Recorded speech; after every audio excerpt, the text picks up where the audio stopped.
Hello and welcome to The Top Story, a podcast with the headlines of the day from our correspondents around the world. I'm Tian Yu.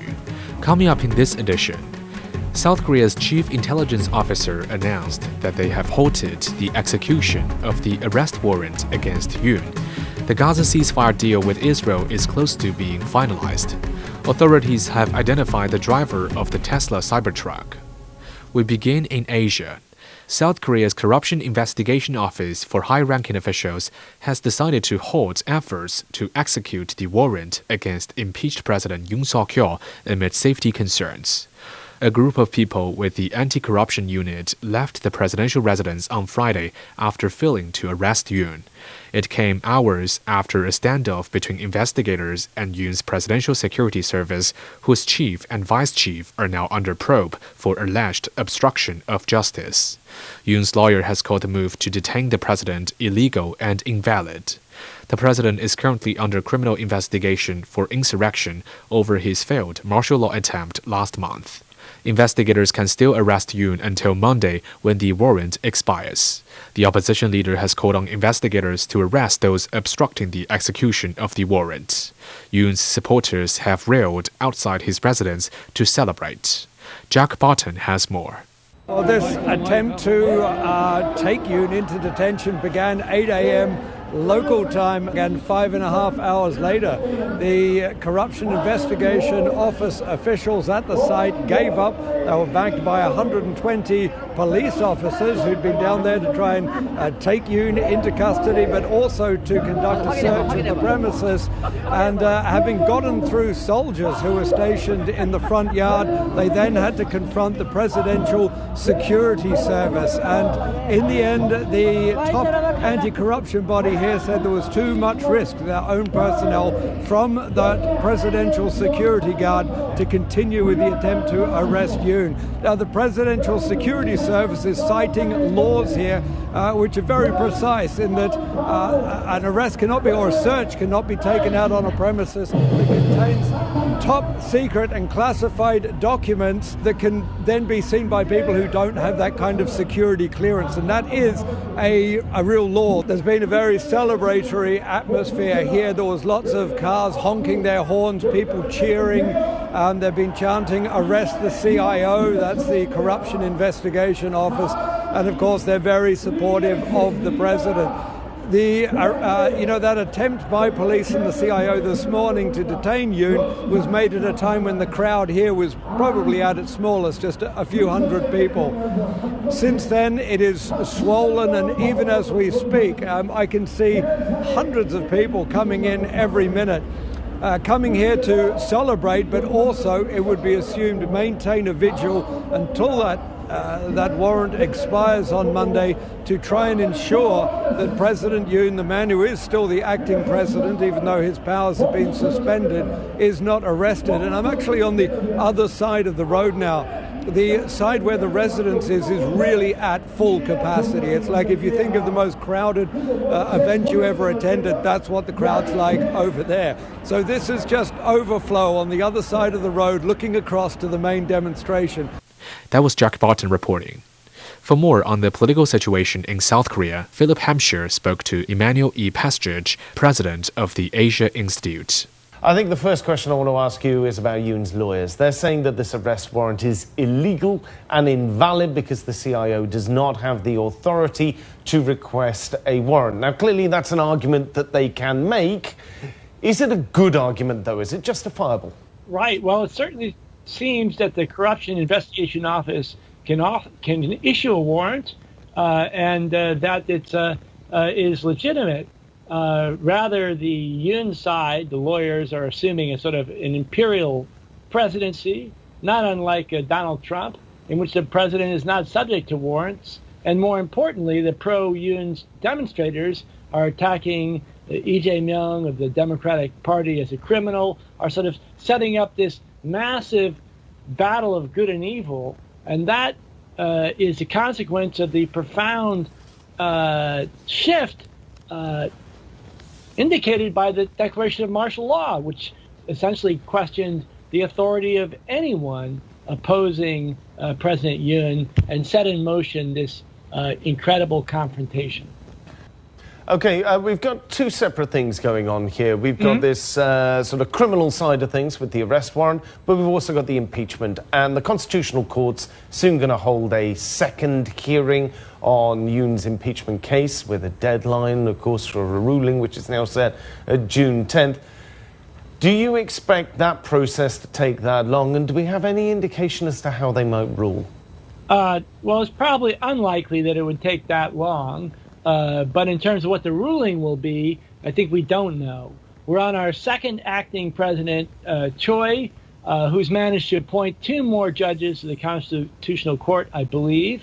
But 1 more is still required, or at least preferable. And 6 of the final 9 have to vote to remove Yoon from office, which is certainly not guaranteed at this point, especially given the tremendous tensions and the chaos. Drop in the Valley of the Wan, crashing planes, media full of amplified uncertainty. The pressures for the entire region are increasing as a result. And if Yoon comes back, he'll carry out his vengeance. If he's impeached and removed from office, the Trump administration may also have its own vengeful agenda. That was Emmanuel E. Pastrich, president of the Asia Institute, sharing his insights on the political situation in South Korea. Chinese authorities have introduced the country's major achievements in economic development over last year. Officials from the top economic regulator unveiled outcomes of major projects in new quality productive forces, green and low-carbon transformation, and international cooperation across various fields. The officials from the National Development and Reform Commission also outlined the blueprint for economic development this year.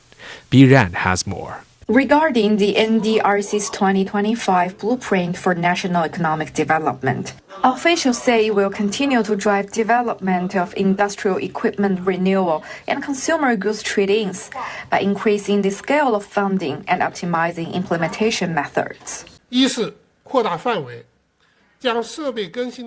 Firstly, we'll expand the upgrades and the programs. Equipment used in the fields like electronic information, safe production, and industrialized agriculture will be encompassed into the equipment upgrades. A subsidy program will also be introduced for purchasing digital products such as mobile phones, tablets, and smartwatches, offering financial assistance to consumers acquiring these 3 categories of digital devices. Secondly, we'll raise the subsidy standards for the renewal of new energy city buses and power cells, as well as the renewal of agricultural machinery. We'll also increase support for the trade-in program of home furnishing consumer goods.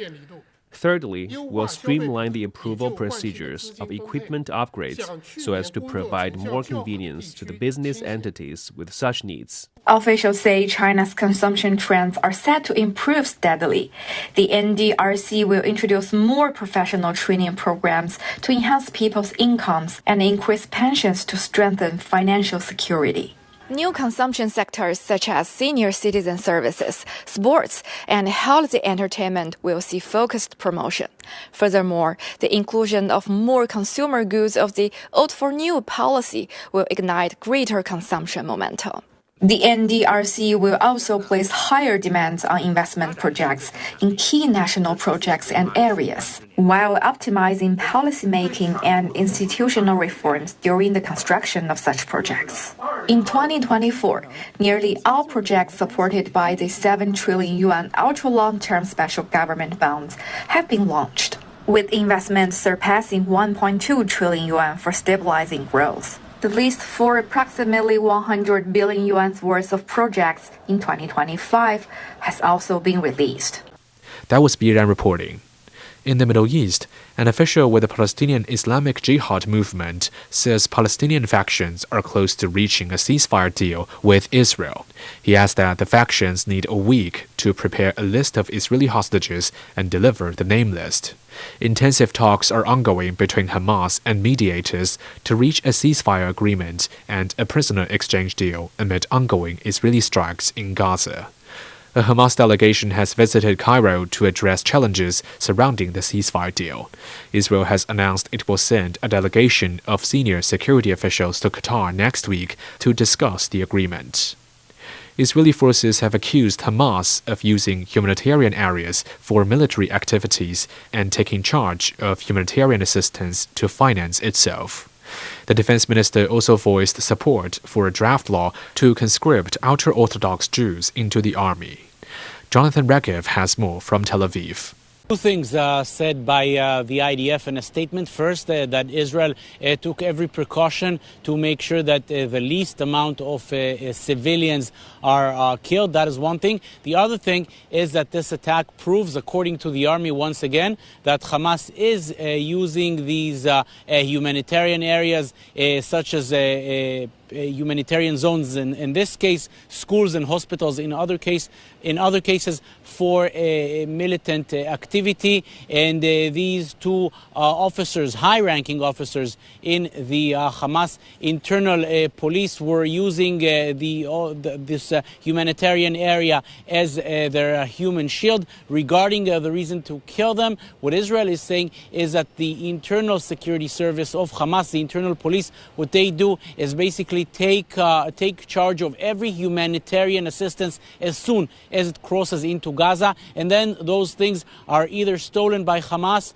for their own purposes or sold to civilians for very high prices. And that is how Hamas still is able, after 15 months of a very intense war, to basically have enough money to finance itself. It's exactly through that. Israel Katz this morning tweeting that he supports the new conscription plan for the ultra-Orthodox, and saying that this issue, the issue of conscription to the army, should not be used as a political issue, which is of course quite strange to say, as this is one of the most burning issues in Israeli politics. It's up there all the time. Many people in the army, in the liberal sector, in parliament, are saying that the new plan is actually a plan to exempt the ultra-Orthodox as much as possible, not to make them join the army. It's exactly the opposite.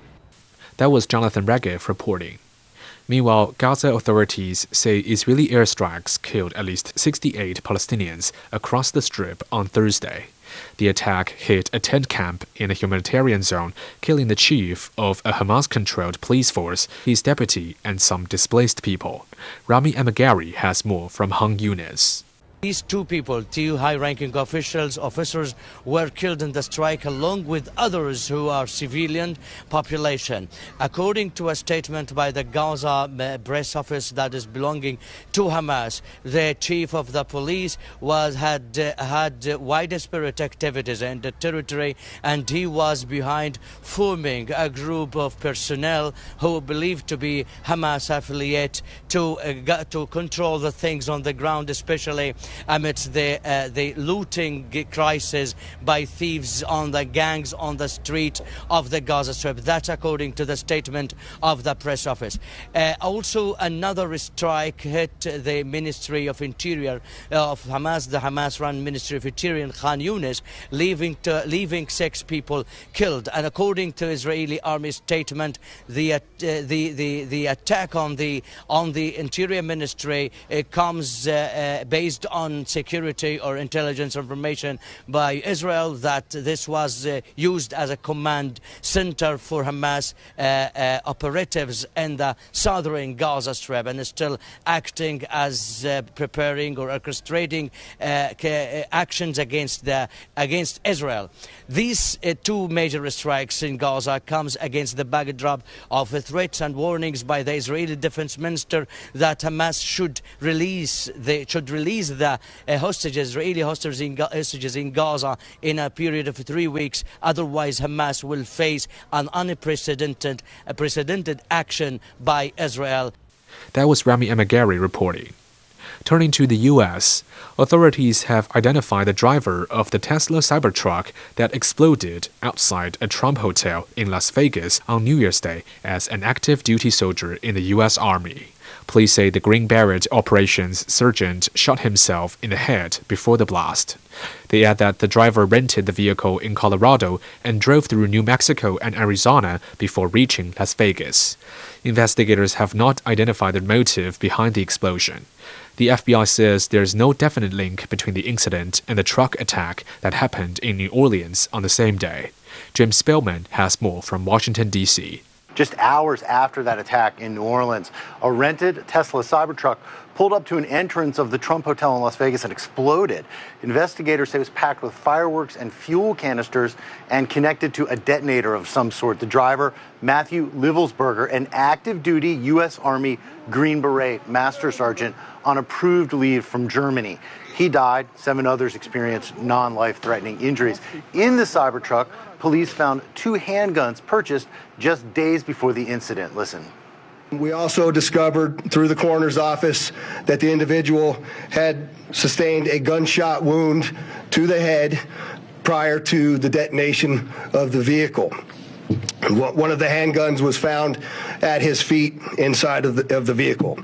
Investigators also found a military ID and a passport, plus an iPhone and smartwatch, which will be examined as law enforcement looks for a motive and whether anybody else may have been involved in the incident. Authorities have also been seen searching at least one address possibly related to the driver in the state of Colorado. As the FBI tries to determine a motive, they are looking at whether this was indeed politically motivated, given the location, a Trump hotel, and the vehicle, a Tesla Cybertruck.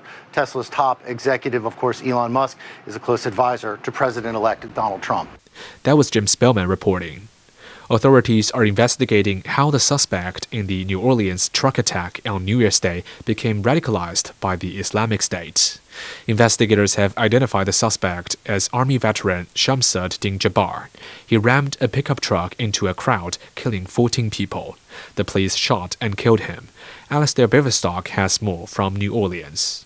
Does appear that increasingly clear that Din Jabbar did not act alone. IEDs were found inside his vehicle, as well as 2 pipe bombs, improvised explosive devices found strategically placed along Bourbon Street behind us within the French Quarter. We've also seen that an Airbnb linked to Jabbar has been incinerated in what appears to have been an act of arson in the hours following on from this attack, and that certainly appears to indicate that he has not acted alone, given that Louisiana state authorities have identified trace elements of bomb-making materials in the ashes of that Airbnb unit.